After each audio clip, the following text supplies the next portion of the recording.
আমাদের দেশনায়ক তারেক রহমানের যে সিদ্ধান্ত এবং আমাদের দলের যে সিদ্ধান্ত, আমরা সাধারণ মানুষের জন্য রাজনীতি করি এবং সাধারণ মানুষের সমাজ ব্যবস্থায় গত 17 বছরে যেভাবে ফ্যাসিস্ট সরকার প্রত্যেকটি স্তরের সাথে সাথে সবচেয়ে ভয়ঙ্করভাবে যেটা ধ্বংস করেছিলেন সেটা হচ্ছে সামাজিক ব্যবস্থাগুলো।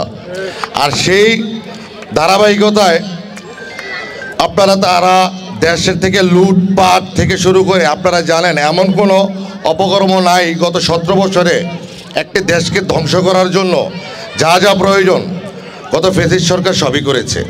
তো এখন আমাদের যে বর্তমানে ভবিষ্যৎকে বাংলাদেশকে ভবিষ্যতে উন্নত রাষ্ট্রে গড়ে তুলতে হলে সবচেয়ে বেশি যেটা প্রয়োজন সেটা হচ্ছে যে এই প্রজন্মের যারা শিশু কিশোর তাদেরকে আগামী দিনের জন্য সঠিকভাবে পরিচালিত করে গড়ে তোলা।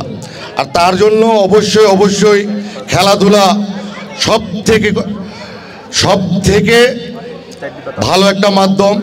খেলাধুলা যদি নিয়মিত থাকে, যে এলাকায় খেলাধুলা নিয়মিত থাকবে সেই এলাকায় যে সোশ্যাল মিডিয়া বা ভার্চুয়াল জগতে যে সাইড এফেক্টটা আপনারা জানেন সবচেয়ে বেশি এফেক্ট করছে শিশু কিশোরদের উপর।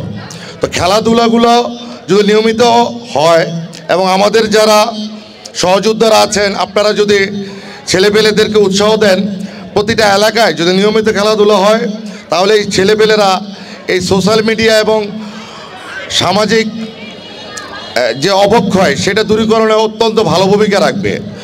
মাদক এমন একটা বিষয়, আমার মনে হয় মাদকের সাথে যুদ্ধ পৃথিবীর সমস্ত দেশ করছে, কিন্তু এখন শুধু মাদকের সাথে যুদ্ধ করলে হবে না।